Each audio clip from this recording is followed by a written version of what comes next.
principes comptables. Comme nous l'avons vu dans 5 minutes pour comprendre la comptabilité financière, il existe des règles concernant l'enregistrement et la présentation des documents comptables. Ces règles permettent de publier des informations homogènes sur l'activité, le patrimoine et le résultat des entreprises. Voyons quels sont les principes à respecter pour tenir une comptabilité. Ils sont énoncés dans le plan comptable général et le code de commerce. Premier principe, la régularité.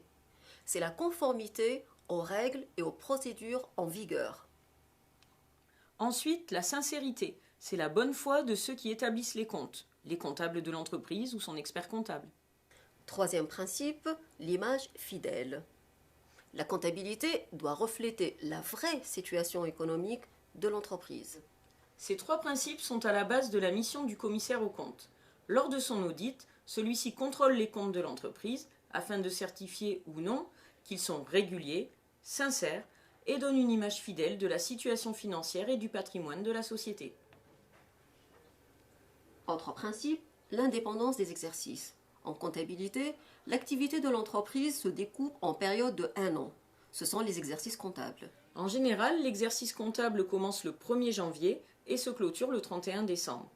Selon ce principe d'indépendance des exercices, chaque opération doit être rattachée à l'exercice auquel elle se rapporte.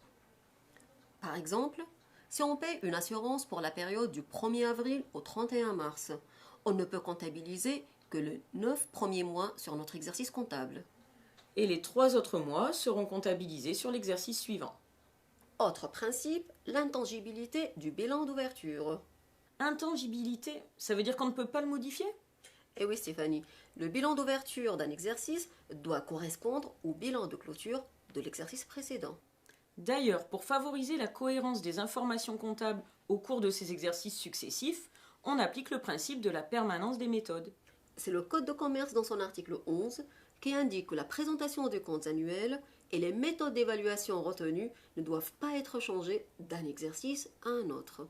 Ce principe facilite les comparaisons dans le temps et les statistiques. Passons au principe de prudence. Il recommande d'enregistrer une perte dès qu'elle est probable et de ne comptabiliser un gain que lorsqu'il est certain.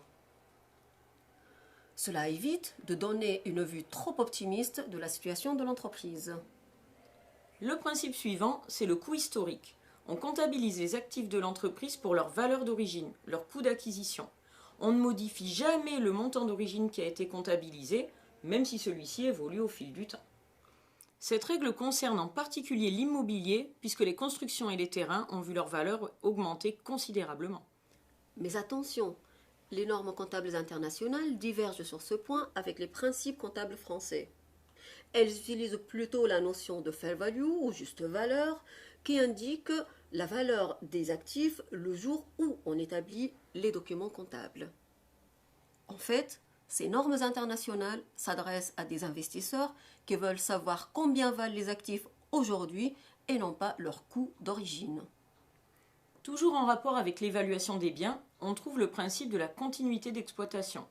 On présume que l'entreprise poursuivra son activité lorsqu'on évalue ses biens.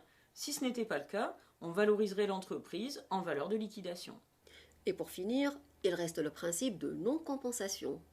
En comptabilité, on ne peut pas compenser un passif par un actif, ni une charge par un produit. Par exemple, Najette, si un client me doit 3 000 € et que je dois 500 € à un fournisseur, je dois faire figurer ma créance et ma dette dans mes documents comptables. Je ne peux pas les compenser en une créance de 2 500 €. Régularité, sincérité, image fidèle, Indépendance des exercices et intangibilité du bilan d'ouverture, permanence des méthodes, prudence, coût historique. continuité d'exploitation et non-compensation, le respect de ces principes permet d'avoir des informations financières compréhensibles et comparables par tous. Pour plus d'informations sur certains points, rendez-vous dans 5 minutes pour comprendre le bilan ou 5 minutes pour comprendre le compte de résultat.